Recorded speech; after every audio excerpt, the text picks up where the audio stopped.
listening to The Big Question by Jessica Kingsley. That's me. And I'm going to be presenting my journey of self-discovery to find out if, by altering my nose, will I actually alter or change my life. But I'm also going to be looking at the broader picture.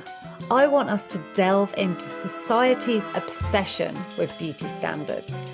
Society's obsession on the street, on our TVs, on our screens, and the pressure we put on ourselves. In a world, especially a Western world, why do we boast about how diversified we are when it comes to looks?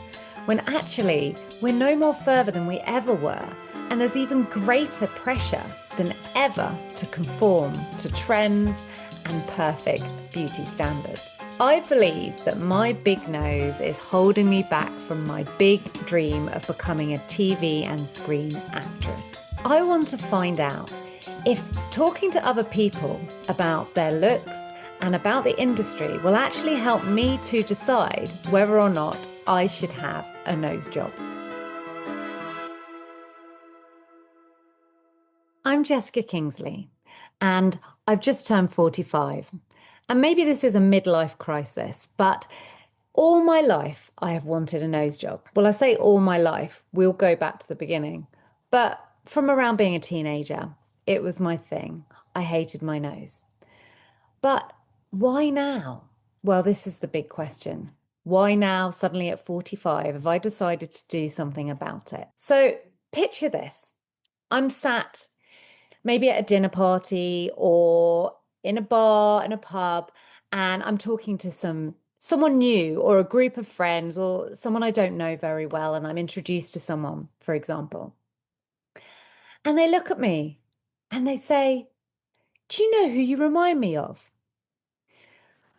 My heart starts to race because I know what's coming and I never know quite what to say in return.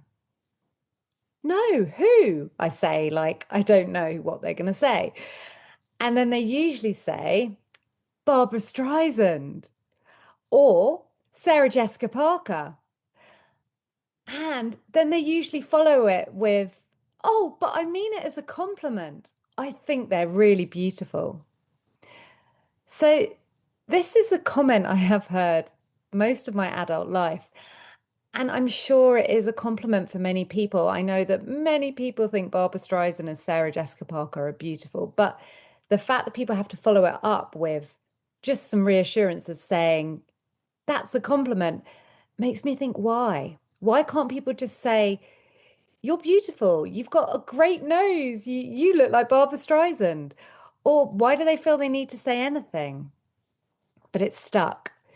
It's one of the seeds that has stuck in my head and grown over the years. But let me take you back, because like I said, this didn't happen overnight. I was born in the 1980s, a pretty awesome time to be born, if you ask me. The age where women were allowed to be loud, louder than men, and men could wear makeup and frilly collars.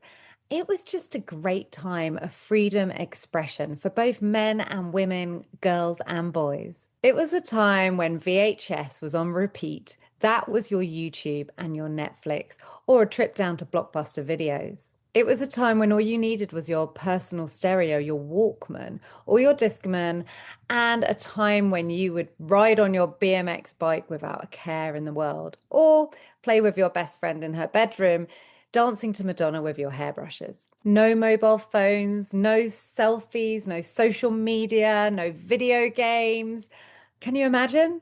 No, you probably can't.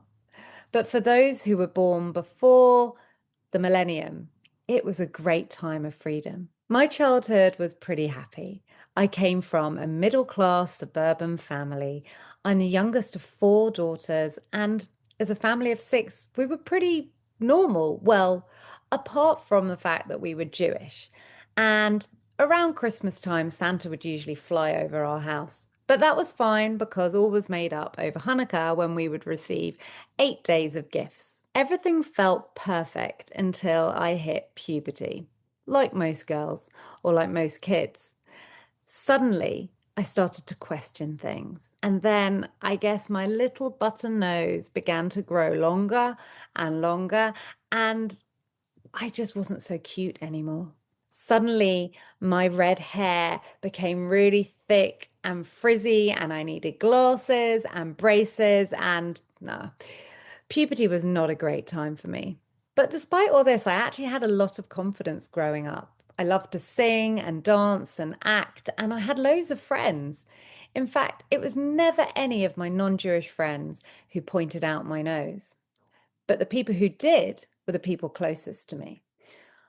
I think I was maybe about 12 when my dear mother looked at me and said, "You know what, Jessica? Maybe you should have that nose job that I never had." Well, that was something different. I hadn't ever really thought about my nose until she'd said it. Well, not like that, not to have a nose job. And then I remember another time, my lovely dad, who I have to say here, pretty much did admit that he loved his Irish setters, his dogs, more than his four daughters at times, which I know is not totally true because I know he loved us dearly. But there were times when I would overhear him say to his friends, "I love my Irish setter. Almost as much as I love my Jessica. In fact, they look very similar. They both have silky red hair and long noses." And then there were my sisters, normal sibling banter. I mean, they used to smack my head, calling me spam. They'd even do awful things, which were very 80s. And obviously, you'd be cancelled for saying this now, but they'd pat my belly and call me Ethiopian child. Okay, we don't do that now, but between siblings and banter, that is the type of thing that went on. Oh, and then, yeah, yeah, of course, they'd point out my nose to me. But then I would go up to my room and I'd start to look at my nose from all angles, hold my head high, see if I could push it one way, angle it in a certain way, get rid of the bump, make it smaller. And then I guess I realized it was different from other people's noses. Well, from the noses I was seeing on TV or the noses I was seeing in the street. I don't know. I guess I just saw it as different, but not different in a good way. Different, longer, bumpier, witchier, uglier. Then my sister dropped a classic line. "You know, considering your nose is so big, you're quite pretty." By then, the seed had already been firmly planted in my head, and I was determined that when I was older and had enough money, I would get that nose job. But life doesn't always work that way. Things don't pan out the way you imagine. I mean, there's life and there's earning a living and starting a family and meeting the man of your dreams and then realizing you need to buy a house and provide for your children and your family. And who has a spare 15, 20 grand to change their nose? But let's go back a little bit again. In my teenage years, I fancied boys. And I will admit, I never once had a boy turn around to me and say, "I don't fancy you because of your nose." In fact, I was quite lucky. The boys I fancied tend to fancy me back. And I had some amazing, great relationships and boyfriends and early loves. And in fact, the only ones who ever really did talk about my nose were the ones who were very close to me and close to my heart. And they never made me feel bad about it. It wasn't a negative thing to them. If anything, it was one of the reasons they fell for me, telling me I looked different or something mysterious about me. It was usually women, or should I say girls, that commented on my nose. But like I said, never my non-Jewish friends. It was often my Jewish friends, places like summer camp, where there were always the cliquey girls, the pretty girls, the girls that wore the right labels, had the right brands, had the right hair, which I'll point out was usually the straightened Jennifer Aniston friend's hair. And they were the ones who would go, "Oh, Jess, do you worry about your nose? Or Jess, you're so pale. Or your knees are really knobbly. Or your nose is really bumpy and your ears are really big." And maybe it was just the people I hung around with, but I wondered, why did this group of people want to point out my insecurities, my biggest insecurities, my biggest features, my biggest insecurities? I don't know. I don't know where that came from, but all it did was to reaffirm the things that I hated about myself.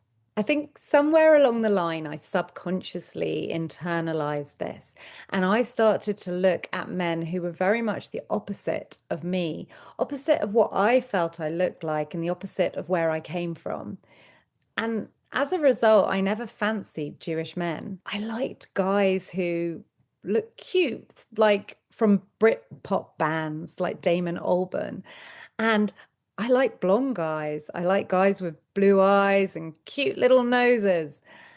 Despite my mum and dad's best efforts, I never fancied the Jewish doctors or Jewish lawyers they brought home for dinner. And now, in my 40s, I am happily married to a non-Jewish guy who absolutely adores my nose and two wonderful boys who absolutely adore their mum and tell me I'm beautiful and pretty. Yet why now? Why now I'm 45 do I want to go ahead and have this nose job? I guess there's a few things that have happened that have made me decide to do it. Number one, I'm more secure. I have a successful business and I do have some disposable income. So financially, I could go ahead and actually get the nose job done. Not easily, may I stress, it's a lot of money. Secondly, for the first time in my life, I feel like I'm not looking after anybody. Obviously, I have two children, but I feel like they're quite settled. And yes, of course, they need me as a mum, but they don't need me physically every second of the day. And third, well, going back to second, it's not just my children who don't need me. I should probably add that my parents died this year. Both of them died within 6 months of each other. And perhaps for the first time in my life, I don't feel I need to please them anymore. Maybe them dying, it's also taken away that guilt of me wanting to change my nose. I did actually discuss it with my mum before she died, and she said to me, whatever I wanted to do, she'd be happy and support me. And I know that's true. I know that if they were still alive and had the nose job, I know that they would always give me support because it's something they always did. But with their death, I guess it's brought me some feeling of freedom that I don't have to think about what they're thinking about me and I don't have to look after them or worry about them. But I think one of the biggest reasons for me to want to do it is my career. Like I said, my business is successful, it's doing well, but my career as an actress is stuck. I feel I get to an audition, I do really well with acting, and I even get callbacks and heavy pencils where the director's saying, we want to work with you, Jess. We think you're great. And then I get that response that so many actors hear. I'm sorry, the brand's gone a different way. But what is that way? And the only thing I keep coming back to, it must be my nose. What else could be wrong with me? And I know that it could be a multitude of reasons, but that for me is the thing I'm hung up on. And that's why I decided to do this podcast, because I want to explore this. I want to explore that if I were to go ahead and have the nose job, would it really change my luck? Would I suddenly be a successful actress overnight? I'm sure that wouldn't happen, but it might make me get more jobs or the job. So earlier this year, I decided to go and see a very famous nose surgeon, a rhinoplastician, someone who could help me change my nose. There I was sat, opposite the man that could alter my nose and my life. And then he said to me, why now? Well, why now? As I said before, there were a multitude of reasons. But as I sat opposite him, considering that I'm about to give this man 15,000 to maybe 20,000 pounds of my hard-earned money, why now? And I started to doubt myself. And then when he began to flick through his personal catalogue of perfect noses, I started to doubt him. There I was confronted with a morph of my face and my nose, a profile that I had longed for, a morph that he had done on a computer to tell me what my nose would like if I went ahead and had surgery with him. And honestly, when I looked at my profile and my face, I was disgusted. It didn't look like me. And I said that. I said to him, it doesn't look like me. And he said, but I thought you didn't want to look like you. And then I suddenly began to panic. And I thought, well, I do want to look like me. I just want to look like me, but with a smaller nose. He said, but you need to have this nose. I was like, what? Why do I need to have this nose? Because this is the perfect nose.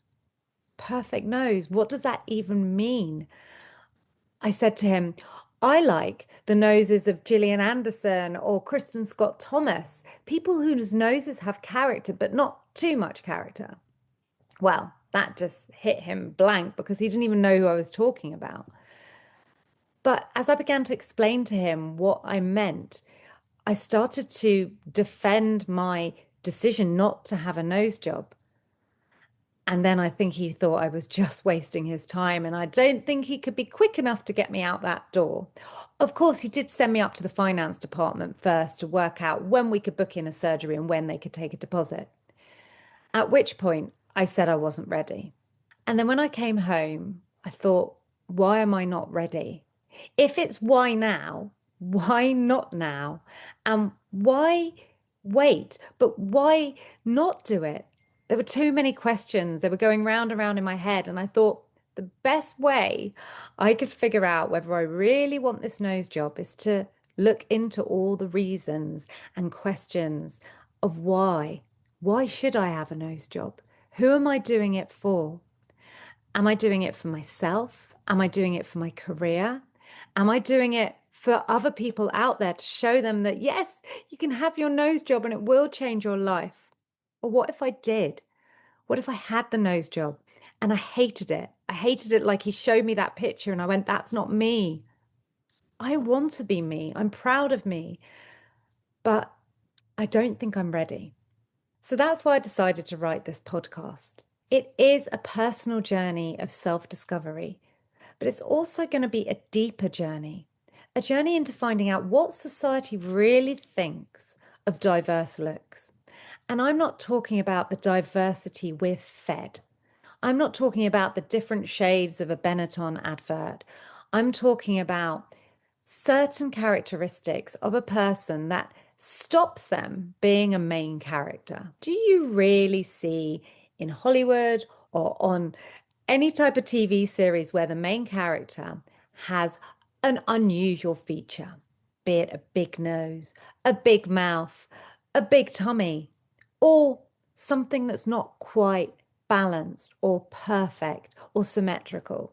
I'm going to be talking to lots of people during this podcast. People from beauty professionals, aestheticians, surgeons, but also people in the broader spectrum. So people who work in the industry, such as casting directors, agents, directors, TV presenters. I'm also going to look at people who have found success in their own right, who maybe considered surgery at one point or changing themselves at one point, but when they found success, they decided it wasn't worth it. So I really hope that you stay with me on this journey of self-discovery and find out if by the end of it, I do go ahead and have the nose job. And who knows, maybe it will change my life. Maybe by changing my big nose will make my big dream come true. I hope that you can listen to this story and perhaps you can input as well. I would love to hear your story. I'm looking for people who have changed their image, changed their nose. I want to hear your story to help me tell the rest of my story. Thank you for listening to The Big Question by me, Jessica Kingsley. I've written and presented this podcast, and I really hope that you enjoy it. And if you do, tell your friends, get them to listen too, and follow me on Instagram and Facebook and find out if I get to answer the big question. Thank you.